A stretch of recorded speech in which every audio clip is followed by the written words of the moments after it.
Hi, everybody, and welcome to Frankenstein's podcast, where it's all about the monster. We're a creature feature podcast about monsters and why we love them. I'm one of your hosts, Joe Praska. And I'm your other host, Khalid Hussein. And Khalid and I, we're joined today by a very special guest. We're joined by Dominic Burgess, who's an actor and writer. He's been in a myriad of projects that you probably recognize, including The Flash, The Magician, Star Trek Picard, and I think more recently, Ryan Murphy's Feud, among a host of other things. So Dominic, welcome to the podcast. Hi, thanks so much for having me, guys. Hi. How are you doing today?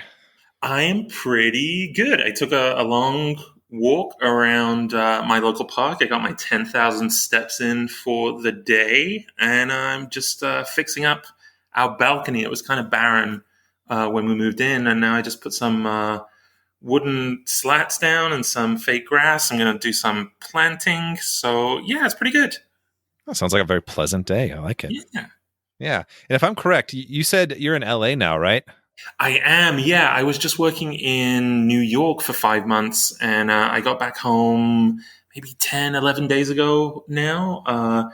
So I'm happy to be back. I love New York so much, but it's not my city to live in. 2 weeks is great, and then after that, it's a little hectic and frantic for me. Yeah. So both you and Khalid are both down in LA. I'm up in Minneapolis. So You're 1 hour ahead of us? Is that two, right? actually. Two. So it's 4:30 up here. Oh, boy. Yeah, I'll text him at like 8 and he's already in bed, so that's fun. Yeah. Khalid, whereabouts in Los Angeles are you? I'm in Van Nuys right now. Been living here for the last 3 years. We're planning on moving to like Highland Park or Silver Lake area. Okay, we're so close. I'm in North Hollywood. Nice. Got to show love to the Valley. Yeah, I love the Valley. I know a lot of people don't love the Valley, but I love it. I love it. Honestly, I wish that like it got more representation when we talk about Hollywood in media, but I was watching during lockdown, I restarted watching 24, which I think started in 2001, 2002. And the first half of that season, everyone is losing their minds because Kim Bauer is lost in North Hollywood at night. And everyone is freaking out. That happens to me like twice a week. Nobody seems to care. Yeah, it's really funny because now I'm like, oh, it's quite nice to be in North Hollywood at night. It's kind of tranquil, and nice. Everything's fine. What are they worried about? Kim Bauer will be fine. Exactly. I think she wound up fine. I watched the show too. It was a good. She's fine.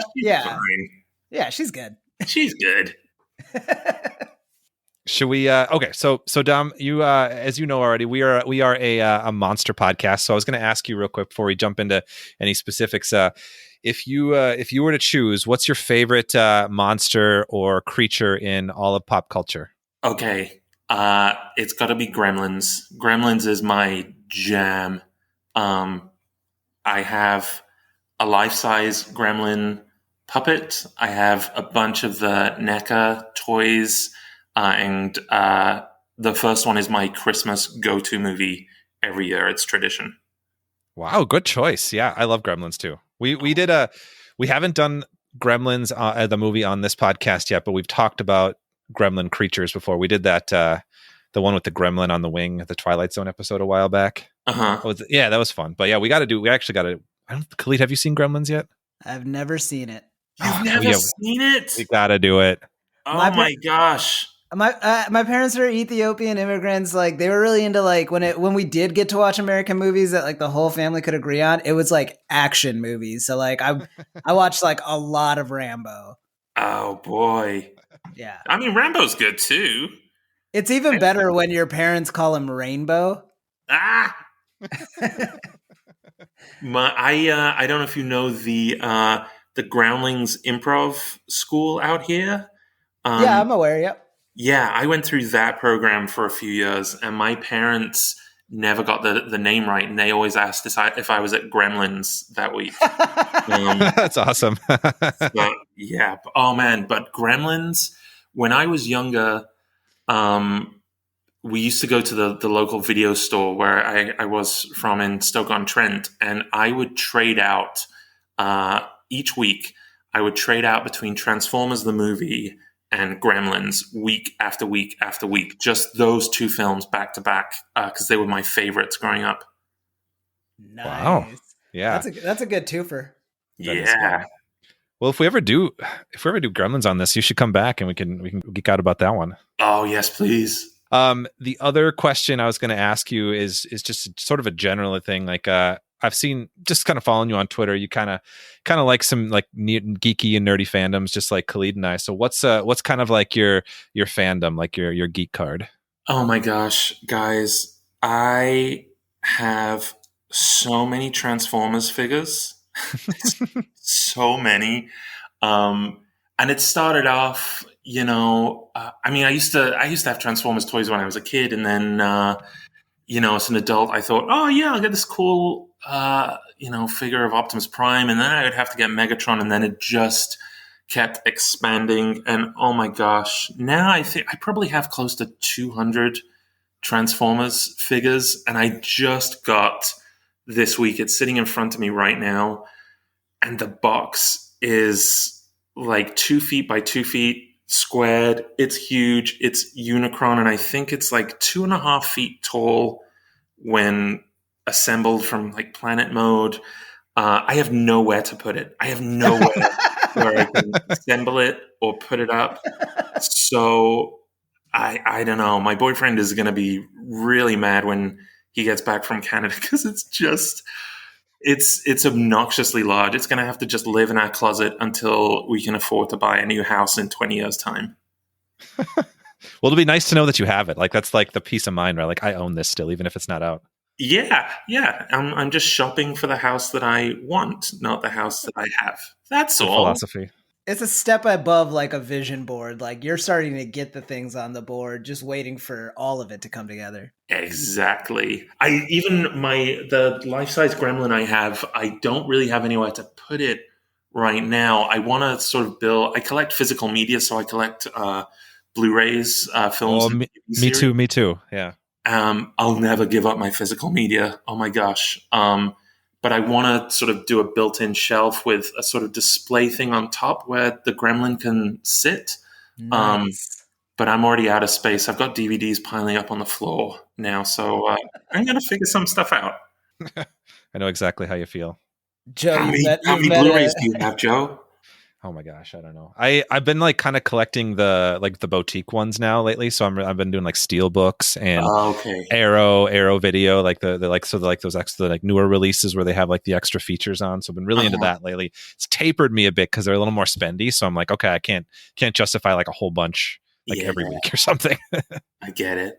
But it is nice. I really like. I have a nice shelf display right now, but I still I'm always like, I kind of want to upgrade this to something else. Yeah, I'm ready to upgrade. Right. I'm ready. Should we jump into some questions, Khalid? I think you had some good ones to start with. Yeah. Not sure how good they are, but thanks for the tee up. I always got to talk you up. All right. So, Dominic, what's cool is like, I love that you're a character actor and that like you've had sort of a journeyman career. I was looking over your IMDb earlier just to dust up on it, and I was surprised like how early back I definitely had seen you and not even realize it. And that to me, it's a compliment as a character actor that you've kind of blend so seamlessly into the worlds that you're in. So I saw that like as early back as Raising Hopes. I would have seen you years ago and didn't even clock it. But my first memory of you is in The Good Place. With the red boots plot line. I'm a big fan of that. It was a great way to introduce Cheety's character with a very silly problem, but like got to the root of like why he's in the scenario that he's in. So with that being said, I just wanted to ask, with your very great career so far where you've been able to work with so many creatives, is there a director or a franchise you haven't worked with yet that you like really would like love to? Oh my gosh, there's so much. I've been so lucky. I've been so lucky with everything that I've done. I mean, Star Trek was bucket list for me. But I would love to do anything on the Lord of the Rings series or Star Wars or the Marvel Cinematic Universe, or if they bring back 24, I would do 24. Battlestar Galactica is coming around again. I love Battlestar Galactica. I got a chance to audition for the X-Files revival series when that came around again, and that was just to be able to audition for that was just a joy in and of itself. I don't know. I enjoy working. I enjoy just keeping busy. But yeah, all of those shows would be on. Oh wait! Oh my gosh! What am I doing?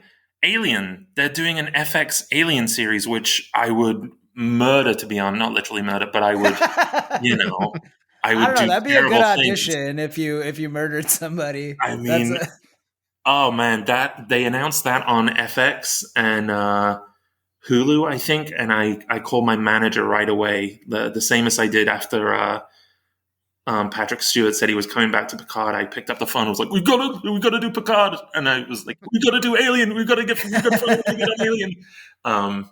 So yes, I can't believe I didn't mention that at the beginning. Along with Gremlins, Alien is right up there with my favorite creatures.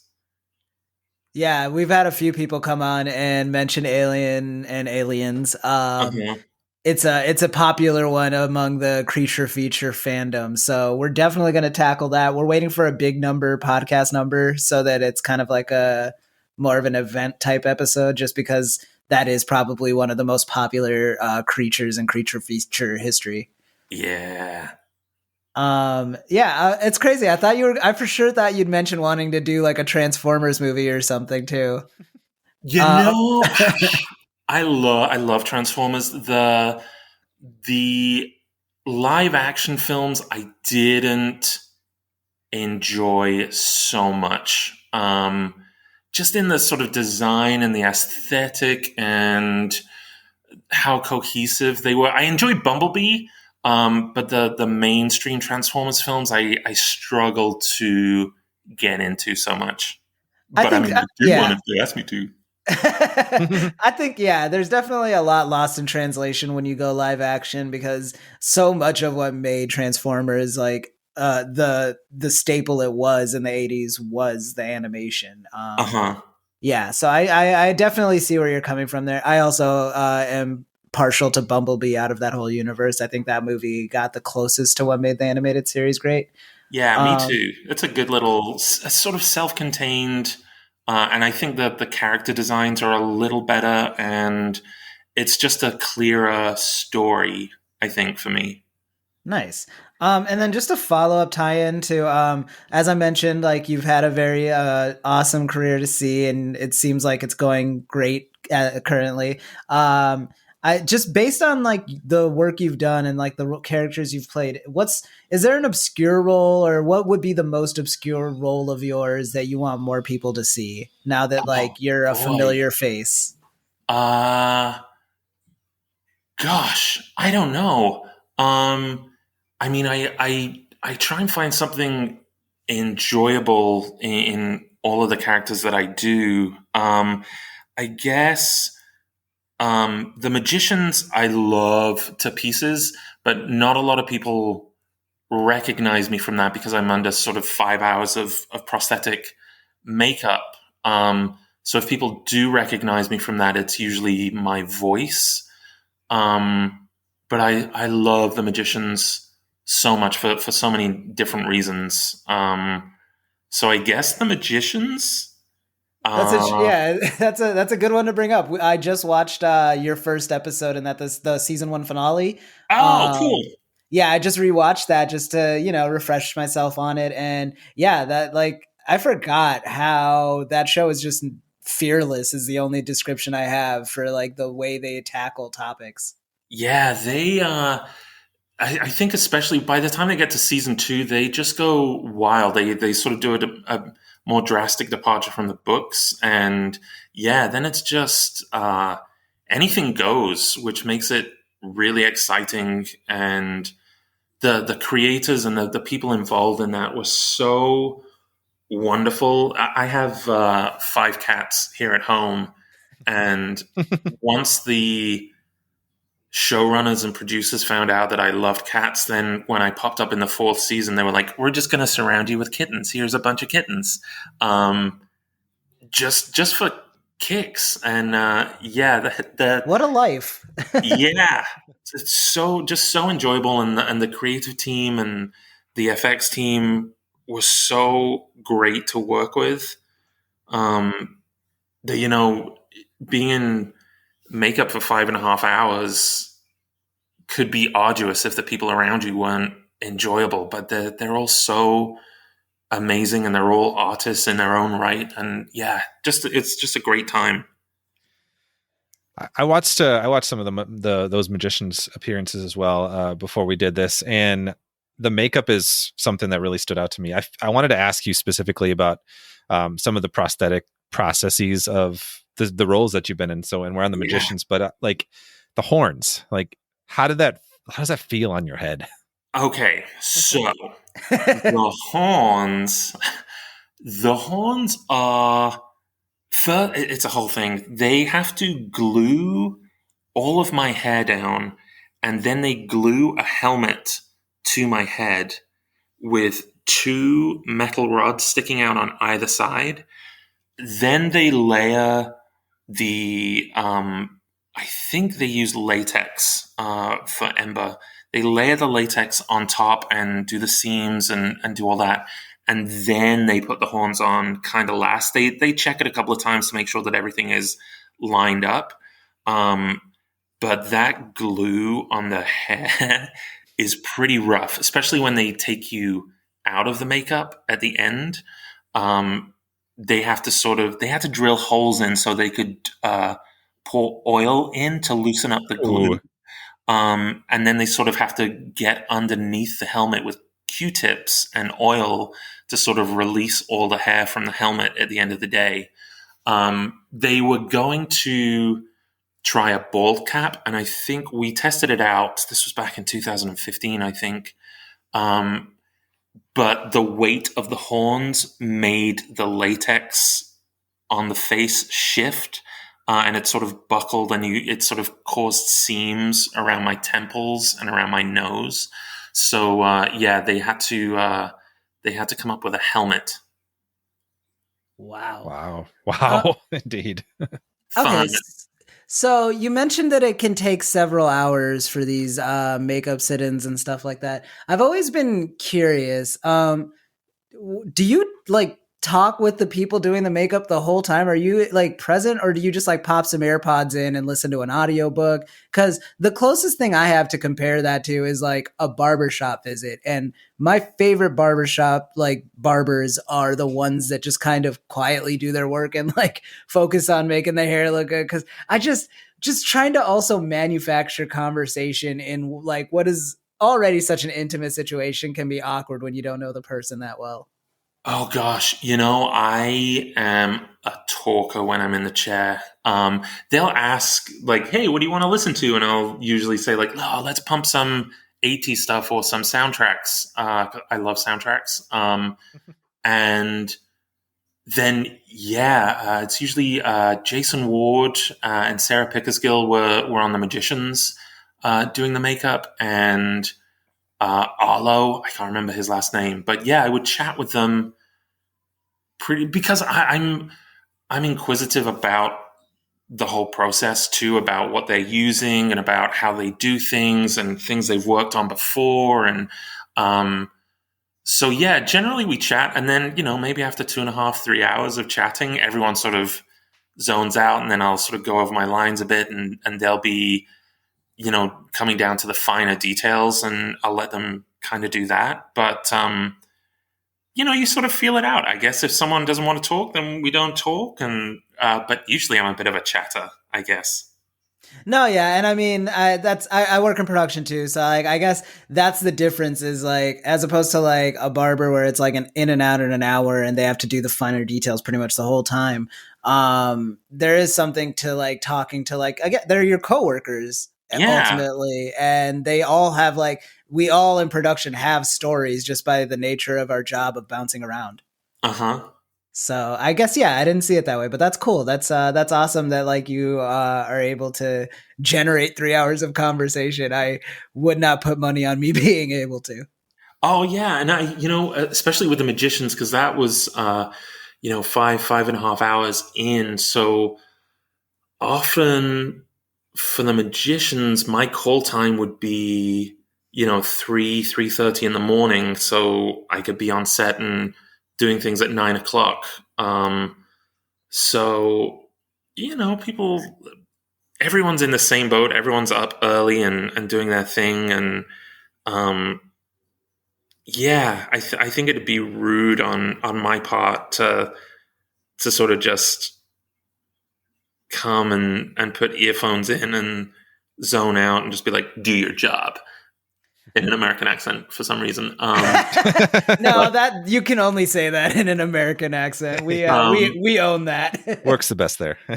But yeah, I'm sure, being on production, even when I'm on set, especially when it's not COVID times, I like to sit in Video Village and watch and ask questions and absorb and look at new pieces of equipment that people are using and ask about it. I just love being on set and in the production environment. So I'm kind of inquisitive in that regard because I want to, write and direct and make my own things. So I like to ask things.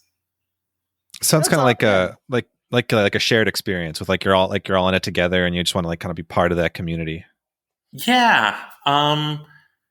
And not in a gross way, but you meet and you talk to people, and the assistant who's at the warehouse in the shop might want to do creature design, and then I have a short horror film that I want to make, and then I'll reach out to those people and be like, hey, you want to design a creature?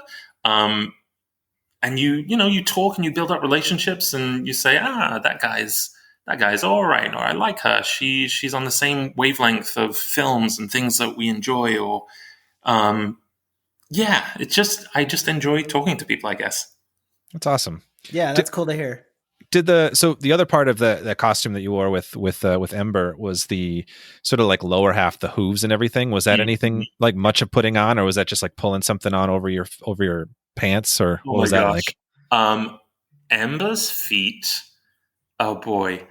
I have big feet, and it comes back into play in a good place as well. I'm size 14 wide, and they had to find size 14 stilettos, and then to get the curvature of the ram's hoof, they cut off the heel. So I'm on the balls of my feet in stilettos that they cover in fur, and then they did a sort of molding of a ram's hoof, which is why I have the staff to sort of steady myself on.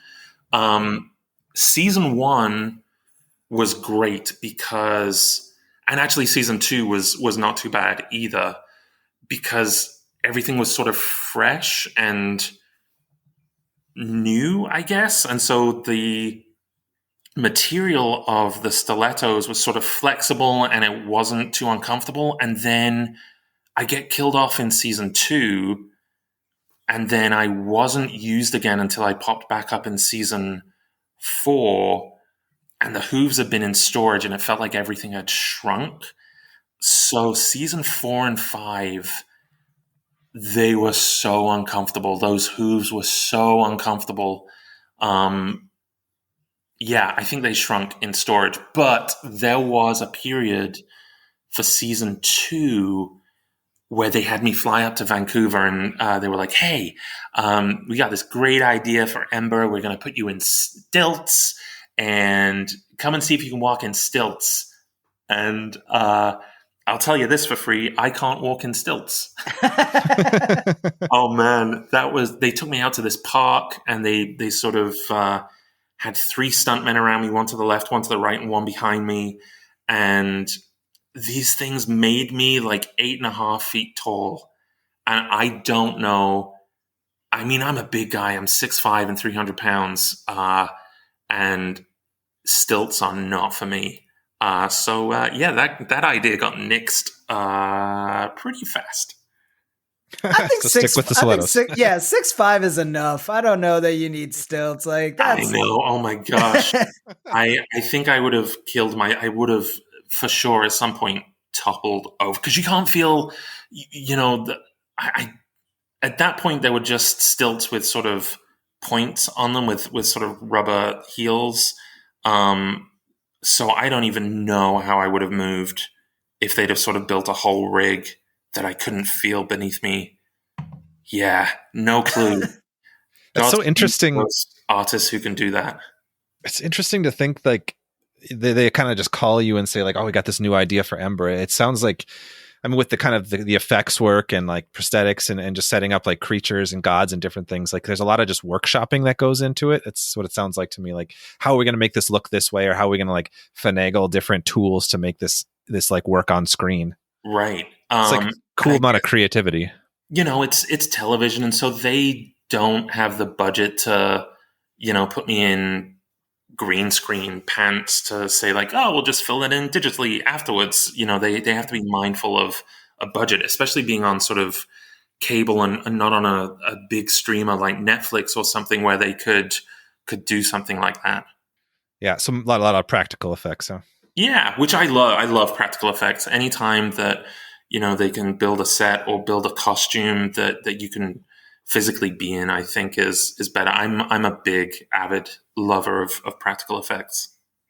Yeah, we do a lot of comparison on our podcast here of like the different kinds of effects that are used for various creatures and monsters and movies, and it's always I mean, there's definitely like something to love about the CGI effects and digital effects. Like there's some creativity there, but something special about the practical effects that just kind of come off as timeless, Yeah, me too. I think the effects that I enjoy the most are where practical and CG come together sort of seamlessly and each enhances the other. I think for me, films of the 90s and early 2000s sort of hit that mark the most. I mean, Lord of the Rings for me is a wonderful amalgamation of practical and digital that I thought kind of lost their way when they got to The Hobbit and everything felt digital and less real. I think your eye can percept things. When things are digital, your eye can just percept that the gravity and the motion isn't quite realistic. And then I just rewatched Titanic the other night, and again, just that blending of models and CG I think is so wonderful. There is something just like there's an extra layer of excitement with practical effects that you just don't get with CG, where it's I mean, if you're the kind of like film buff that wants to check out the extra features and stuff like that. I miss extra features so much. Oh my gosh. I love extra features. Yeah, me too. They're super fun to just get to live in with the set. It's almost like you were there for the production a lot of times when you get to just see them in the middle of the night on the 12th, 13th hour, just like putting something together and then just putting it into action is so satisfying to see. And I personally would be like, no disrespect to CG renderers or anything like that, but if I saw a behind the scenes feature of a guy just like clicking at a keyboard, that's not the same excitement as like seeing a horror effects person putting together an exploding head or something. Yeah, they're different art forms, but I think together they can create something pretty special. Totally. I'm really excited to ask you about some Star Trek Picard stuff. Yes. I want to get there next, but before I do that, I want to rewind a second and just Khalid mentioned like your smaller roles from the past, and one of the things that I had seen you in, and I didn't realize it until recently. I went back and looked at it again, but you were in the first season of the rebooted Doctor Who, with the Ninth Doctor. Yes, that was my first TV job. That was your first TV job? Yeah, wow. Not bad. I'm a big Who fan, and so I was so excited to find out you were in there, even though I think it was just the one episode, right? The Weakest Link one, right? Yes, that's right. I think it was just like 3 or 4 words, but oh man, I was so excited. It was my first TV job, and I grew up on Doctor Who as well. So Sylvester McCoy and Ace were my doctor and companion. and yeah, just a joyous experience. What a great first TV job. Yeah. My first my first film job, my first job out of drama school was Batman Begins, and I didn't end up in the finished product, and that was a big learning curve for me. Oh yeah, that's a bummer. I was so excited. I was like, oh my gosh, I'm in Batman Begins, and then I invited a bunch of friends to go to the Odeon Cinema in London, and oh man, I sank down in my seat after the moment came and went where I knew that I should have appeared.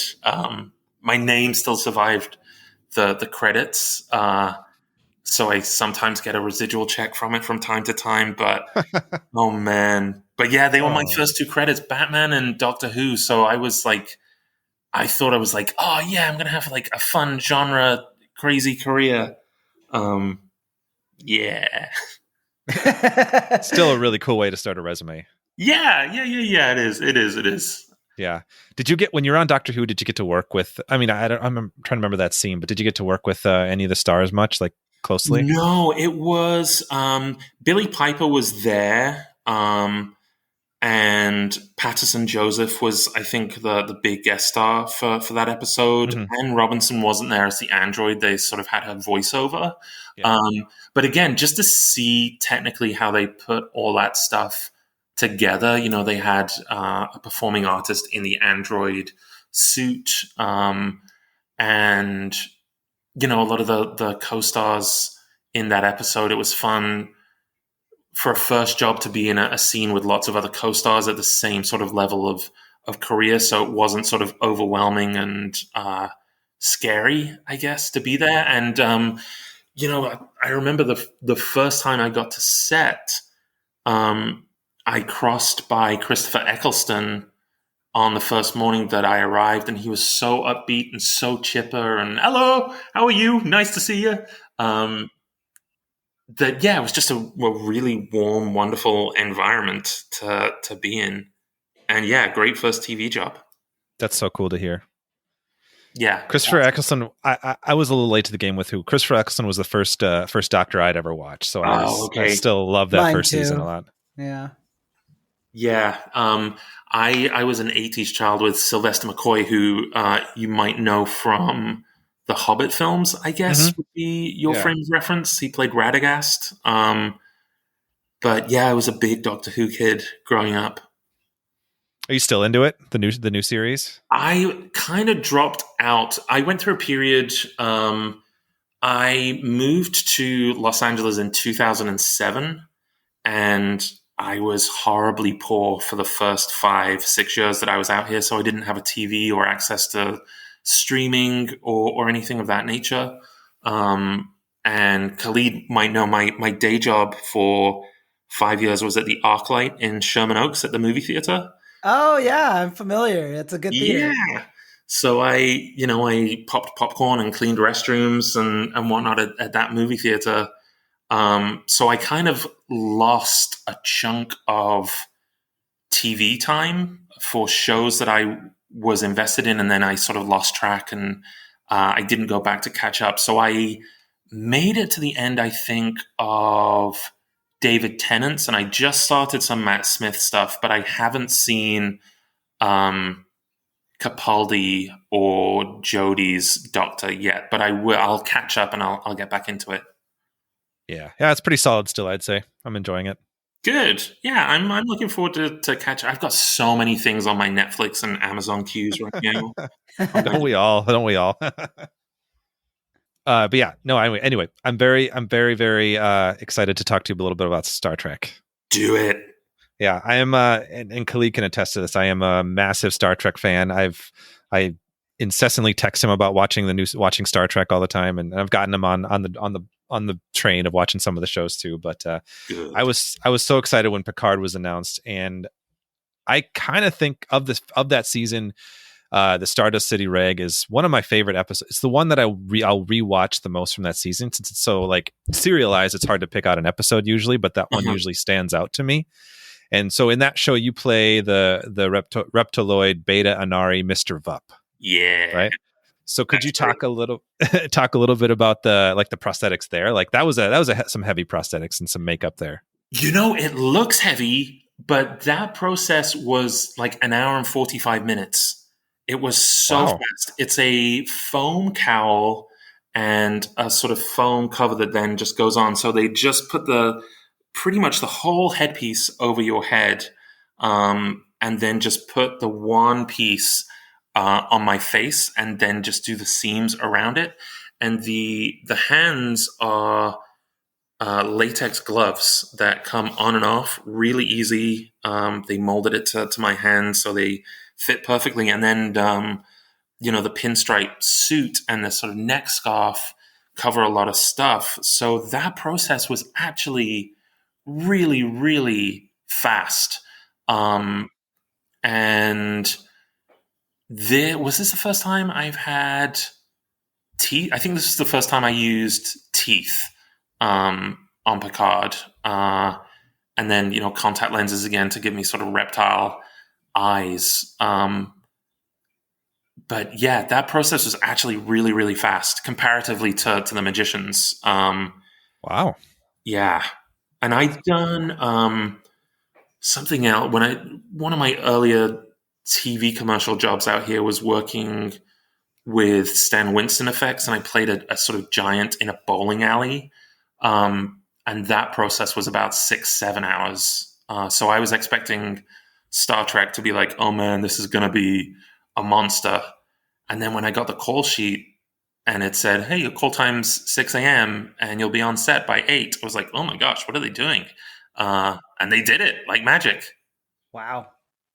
I think Khalid, you may have brought this up on one of our other episodes. We talked about Star Trek, but the newer shows like Discovery and Picard really do a great job of making the aliens feel like I have to almost remind myself that there's like a human actor under there that just feels so like they look so realistic. The prosthetics work is so cool. Yeah, they're real artists. Again, that whole team is so divine. Yeah, just and I love that process. I love it. It helps as an actor, to be in prosthetics when you're playing an alien, and to be able to feel how you're going to move and what your neck feels like when you move it from side to side, and how you move your hands and your arms, and how the teeth affect your articulation. Yeah, it's just a joy to explore with that stuff. What's it like to kind of play a whole new alien to such a massive canon? Oh my gosh.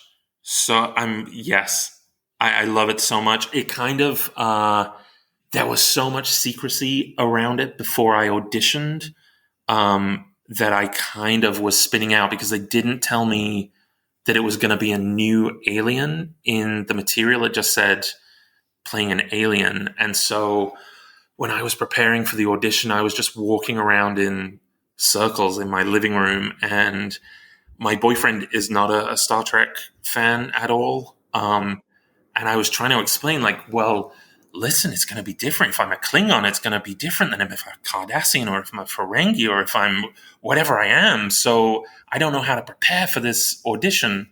So I sort of drove myself insane. And I think, because like you, when they announced Picard, I was so excited. And I called my manager and was like, I'll be a sliding door in the background of the bridge. I'll do anything, whatever it takes.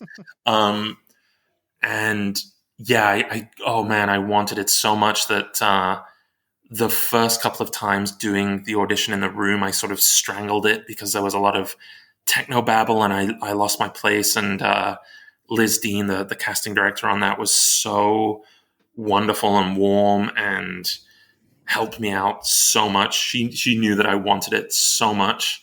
Yeah, and then we did it. And then I met Jonathan Frakes after a makeup test, and he was so warm and open, and he flung his arms open and said, "Welcome to the family." Oh, that's And so then I cool. left and I cried, and yeah, just.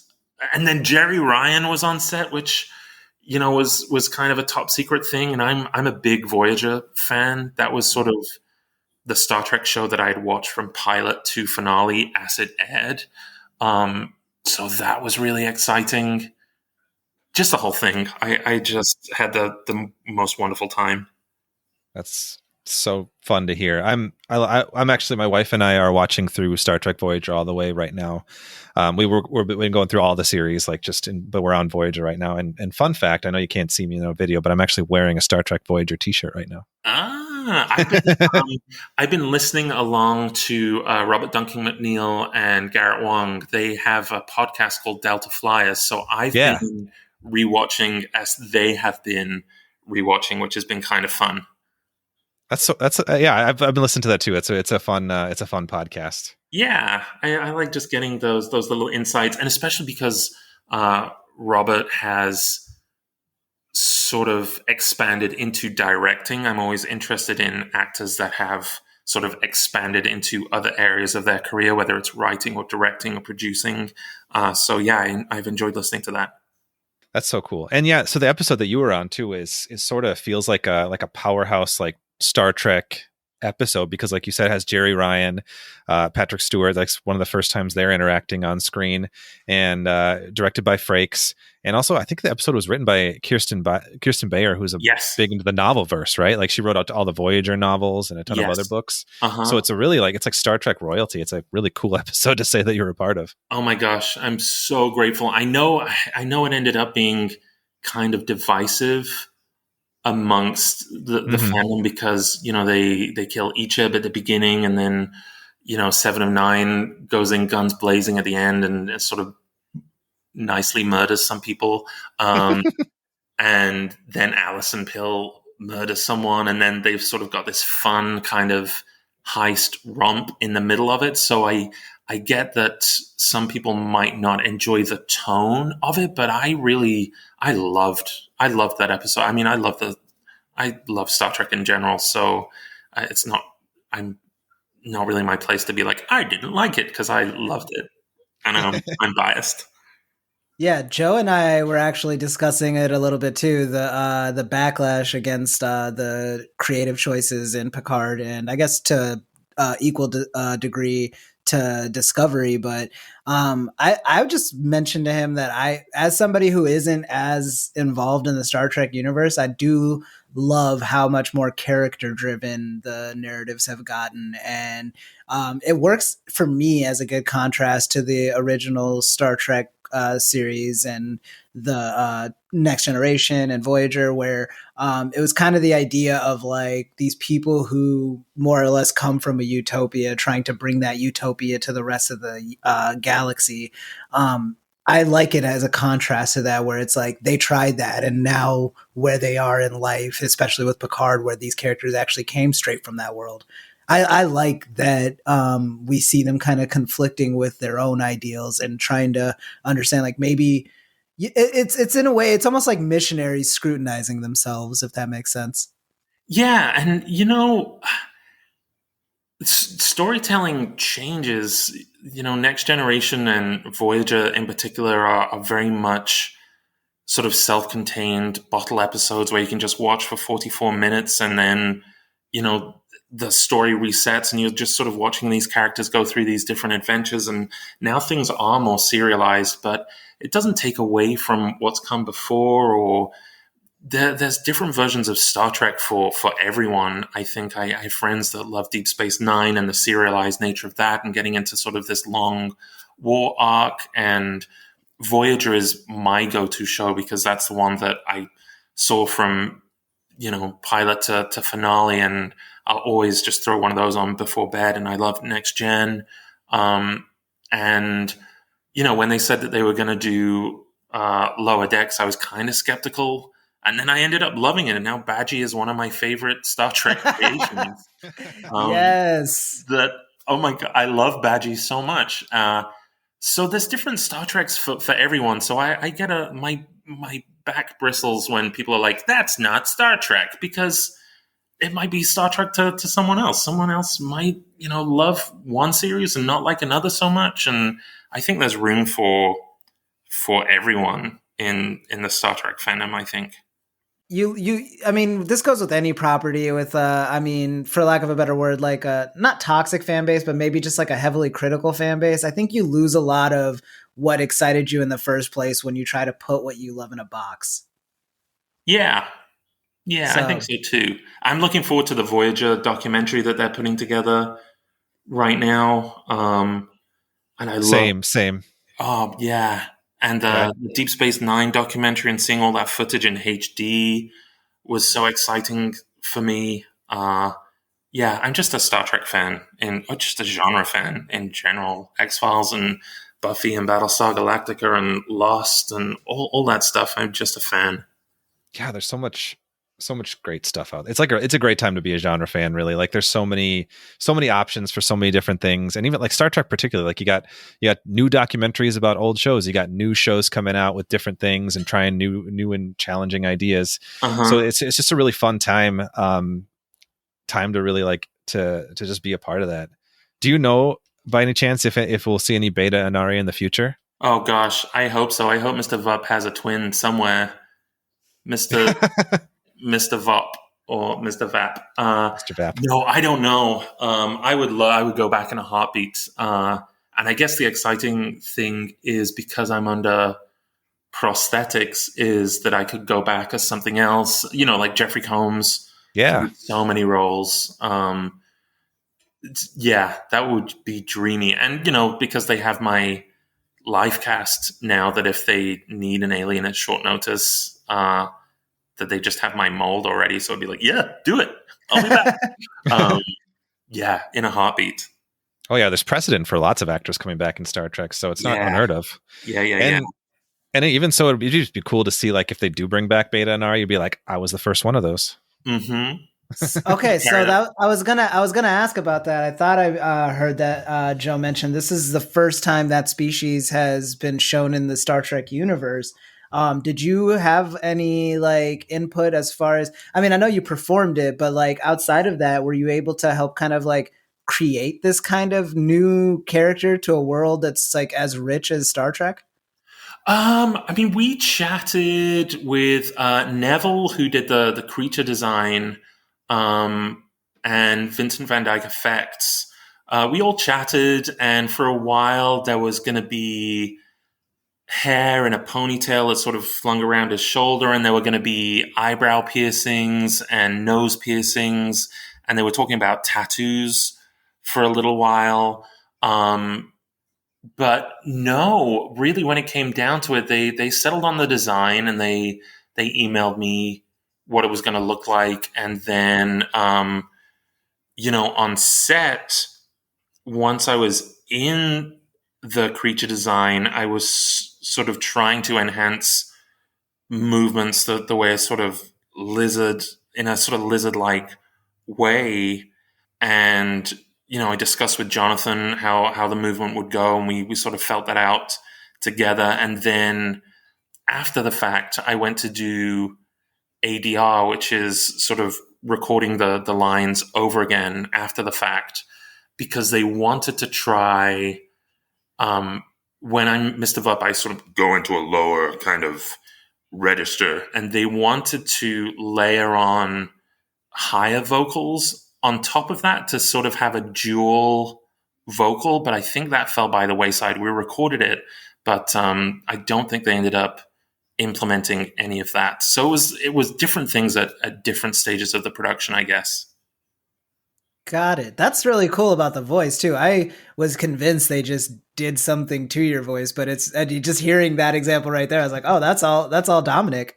Yeah, I went down to a lower register, and then when you have the teeth in, then it kind of it alters what you can do. And then I don't know if they tweaked vocally anything afterwards as well, but yeah, what they were trying to do was layer so you could hear as if he had 3 or 4 different kinds of vocal folds going on at the same time.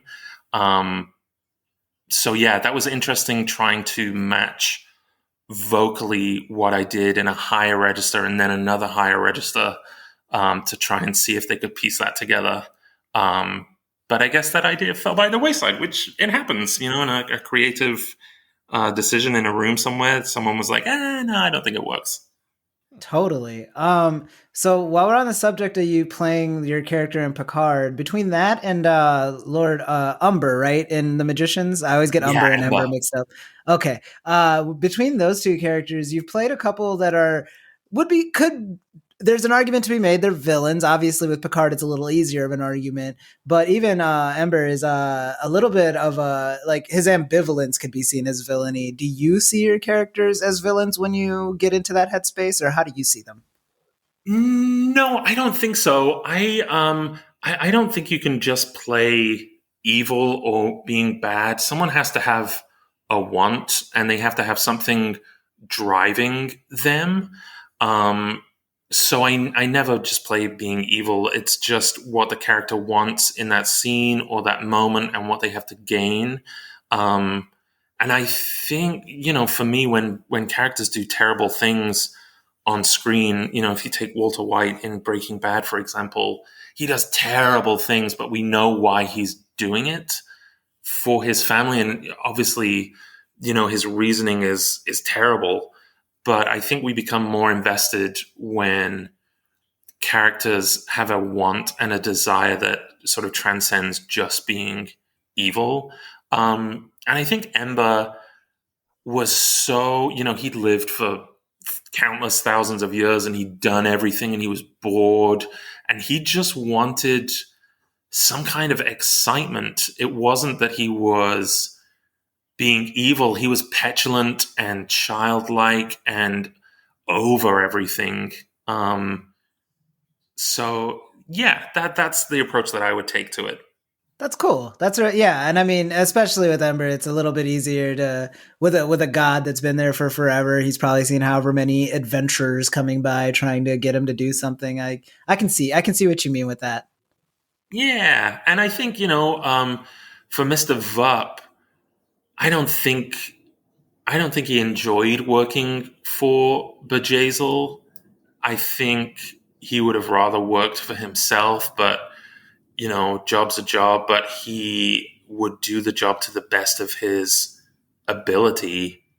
But I think, if he hadn't have been phasered, Oh, he would have gone on to bigger and better things, I think.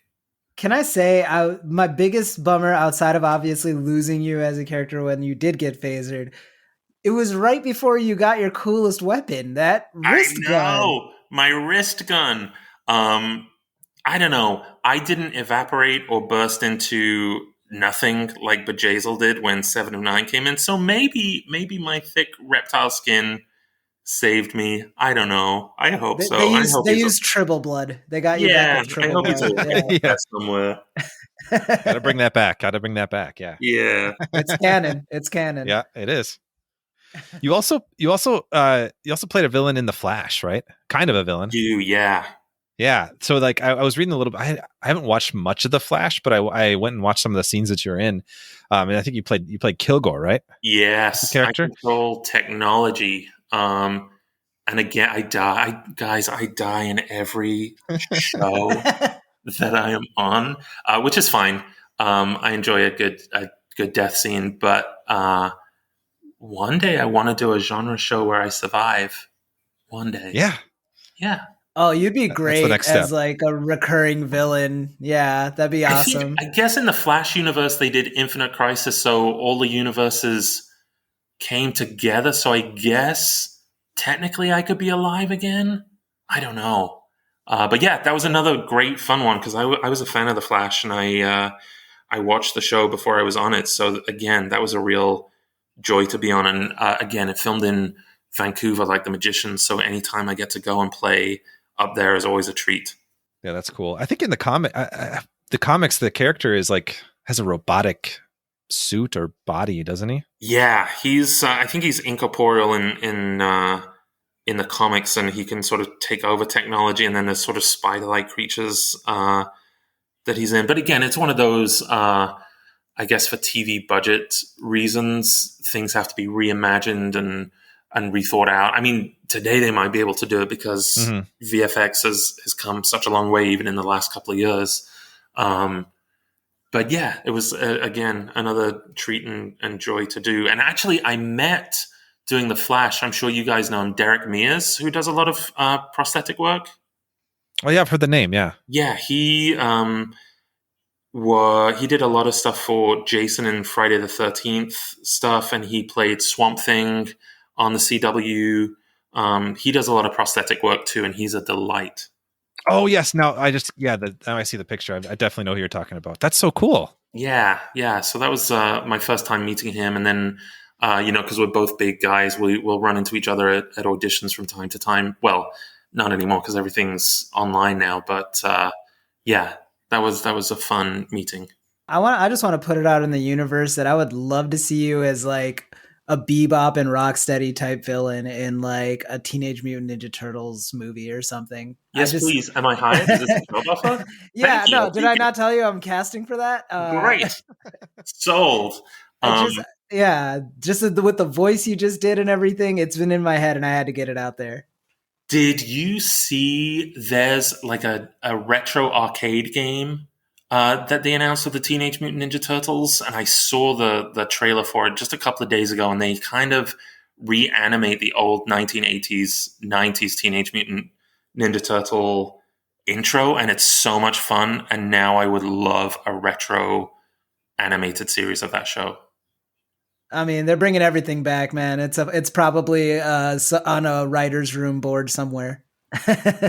So kind of to wrap up where we're at, we're coming up on that hour mark, but we talked about how you played a god in The Magicians, an alien in Star Trek Picard, kind of a villain in The Flash. Is there any kind of like prosthetic or monstery kind of role that you would really love to take on in the future? Something you just want to try? Gosh. I mean, I would do, like I said, I would do anything in the Lord of the Rings universe. I auditioned for The Hobbit many, many moons ago. And I would have, oh man, I auditioned for one of the dwarves, and that would have been heavy prosthetics. And yeah, anything like that, I'm always so game for. I would love to have an alien burst out of me in an Alien series. If I've got to go, that'd be the way to go. Yeah, I guess that would be it. Or, just popping up again in various iterations of Star Trek as different aliens would be enough for me. Or again, anything in the Marvel universe. I'm such a fan of all those genre type of shows that I'm always game for prosthetics and creature effects. And yeah, Bebop or Rocksteady, I'll take it. Nice. Am I remembering this? I was looking at your IMDb a while ago. Were you an Agents of S.H.I.E.L.D.? I was. Again, that was one of my earlier jobs in LA. And funnily enough, I think it's episode 4 of the first season, and they make my eye explode. So I die. Because of course I do. But I turned up to set, and the director that was originally supposed to be directing it wasn't available. And so one of the ADs brought me over to the director, and they were like, and this is the director for the episode. This is Roxanne Dawson.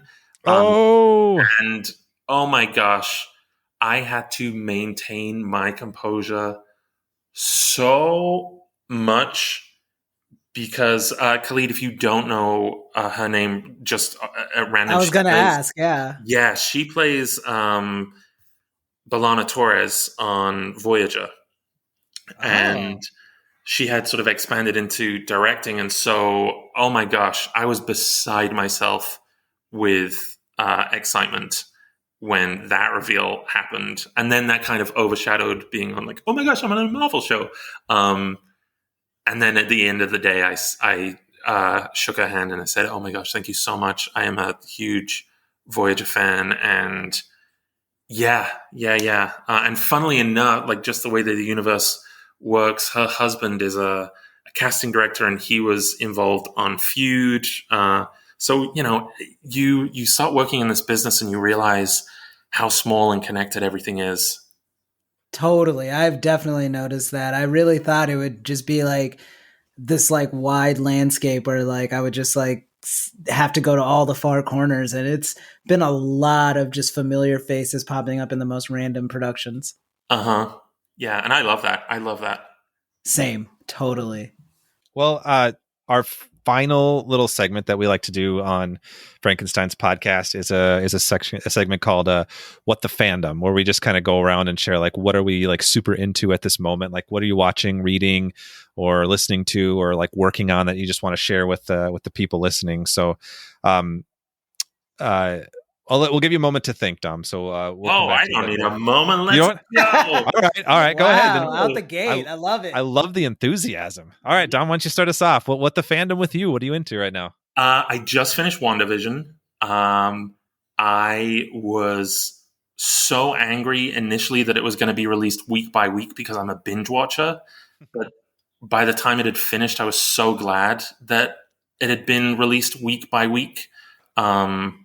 Just because of the way that it unfolded story-wise really lent itself to that. And then I just dived into Falcon and Winter Soldier this weekend, which does feel like it's more of a binge watch. But that's okay. We'll let them off the hook. And then work-wise, I am popping up in a show called Dr. Death, which is going to be on Peacock later this year, which they did a full life cast body mold for, and I never had I'd done my head before, but I'd never done a full body mold. So that was pretty fun. And they made 3 life casts of my body, and they are letting me keep one of my heads, which I'm super excited about. And then I'm putting together a little horror creature feature short film, an LGBT horror film short that I'm putting together right now. So yeah, fun, exciting things. Awesome. That's really exciting that you get to keep the head. Oh man, I'm so pumped. I don't know, again, when my boyfriend gets home from Canada, he's going to be, there's going to be so much crazy stuff in the apartment that I've accumulated. But that's okay. We'll cross that bridge when it comes to it. Awesome. Yeah. Do we have a title for your short film, or is it still like under the wraps? No, I'm still figuring that out. I don't want it to be it's kind of like a horror comedy. I don't want it to be punny. Mm. I don't know. That's still to come, I think. Titles are hard. I empathize. Yeah. But I'll figure it out. We'll figure it out. Yeah, well, we're all about creatures, so we'll definitely plug that when it comes out, and maybe even I'll have to reach out to you again for that too. Yeah, do and Gremlins. Yeah. Oh, please. Yeah, let's talk about Gremlins. I have Khalid. If you're around at Christmas, my friend Nikki Snipper has never seen Gremlins either, and she's going to come over, and we're going to introduce her to Gremlins. So come, if you're in Van Nuys, come over to North Hollywood and watch Gremlins for the first time. Oh my goodness. I am honored, and I'm RSVPing right now as yes. Perfect. Excellent. The system works. Oh, so cool. Yeah. Awesome. Do you want me to do my fandom now, Joe? Go ahead, Khalid. What's the fandom with you? Okay, so I was also going to plug Falcon and the Winter Soldier. I do agree that it's probably a little bit more built for binge watching because it's only 6 episodes, and just based on like the story they're telling, it's seeming like it's going to be a 6-hour movie. But since Dom already name dropped it, I will bump up my honorable mention this week to my What the Fandom, and that'll be the Zack Snyder Justice League. I'm not like the Zack Snyder Justice League cut that was just released, for those who don't know. I'm not the biggest fan of the Zack Snyder DCEU. I understand it's like what there is to like about it, but I'm a little bit more of like the cheeky Marvel characters guy. That being said, it is a fascinating thing to be seeing and witnessing in real time, because I don't think anything really like this has happened, where it's a director's cut, but it's also sort of relitigating a movie that actually was released, but it had a different creator, and all the behind the scenes news that came along with all of that. But if you take all of it away and you just look at the movie for what it is substantively, it is very cool to look at for a lot of the time. And there are some insanely jaw-dropping moments that you go, why didn't this make it into the theatrical cut? So if you're even a little bit curious, I have to recommend the Zack Snyder Justice League cut. You just got to see it for yourself. I hope we don't get anything like this going forward. I personally don't love relitigating movies. I feel like when it comes out for all of its ills, that's the movie. And outside of director's cuts, it's the kind of thing that the drama can overtake it. So yeah, that's my recommendation. And then on a personal front, Joe, you already know this, but I just want to let the audience know, and Dominic, I actually rap. I don't think I've ever mentioned that in the podcast. I'm a rapper. It's more of a hobby right now, but I've been putting more time into it, a little bit more money, and I have my third music video shoot ongoing as of this recording. We're shooting day 2 today. Oh my gosh. Yeah, I'm gonna record this, eat some food, and head to set. So in about a month, I'll have a music video being released, and we'll plug it on all of our socials, and I'll bring it up again when it's officially released on the podcast. But yeah, that's what's going on with me. So cool. Yeah. What the fandom with you, Joe? Thank you, Khalid. Yeah. God, you guys both had such cool ones. I'm gonna have to try to live up to that. I'm with you. I'm also watching Falcon Winter Soldier, WandaVision. Awesome. I think my what the fandom will be a very, very cheesy B movie I just watched last night called Dr. Mordred from 1992. It's like this. It's from Charles Band from Full Moon Features. Really low budget, but it stars Jeffrey Combs, and that's why I was kind of drawn to it. And it's basically like a knockoff Doctor Strange, and Jeffrey Combs plays Dr. Mordred, who's like a sorcerer on Earth protecting New York City. So it's basically that, but for some reason rated R. And there's a really fun like stop motion animation fight scene in the end where they're in like a museum and they use their sorcerer powers to bring life to like giant dinosaur fossils or dinosaur skeletons. So the dinosaur skeletons will fight each other. It's so bonkers, but just a whole lot of fun because I'm a big B movie fan and cheesy effects fan and Jeffrey Combs fan in general. So I was really into it. And I will also plug on a little bit of a personal note too. Nothing as cool as what you guys are doing, but I have a couple articles coming out. I write for a local kind of online magazine called Twin Cities Geek. I'm a contributor there, and I just had a WandaVision article I had dropped last week that I really enjoyed writing, and I'm working on one this week with some scientists about a paper that came out about some theoretical warp drive ideas, and so I'm excited to dig into that. And so I've got a couple articles coming out in the next month or two that should be fun. So if you're a fan of reading stuff, pop culture related or science related, check out Twin Cities Geek and some of my stuff there. I could link that too. Awesome. Nice. So I think that brings us to our final moments here. But I wanted to thank you again, Dom, for coming on the podcast. It was really a blast to chat with you and get some of these insights into prosthetics and acting and everything like that. It's so much fun to talk to you. Yeah, no, thank you so much for having me, guys. Any chance I get to talk about acting and genre stuff, I'm all over. Yeah, no, it was really great talking to you, Dom. Thank you so much. Is there any social medias you want to plug before you go where people could follow you or find you? Sure. I'm on Twitter, I think at Dominic Burgess, and I think on Instagram I'm Dominic Burgess 1 because someone got there first. Oh. There's a lot of cat content. If you like cats, it's the stream for you. Awesome. Khalid's relatively new to the cat dad life, but I've had a cat for a while, so we're both cat fans. Oh, good. Khalid, you're a new cat dad?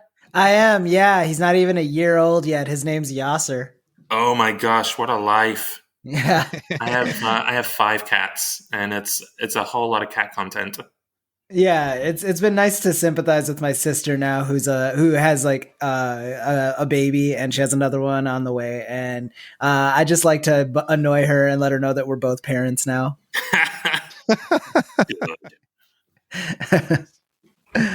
All right, yeah. Well, thanks again. It was fun, like we said. Khalid, I'll let you sign us off.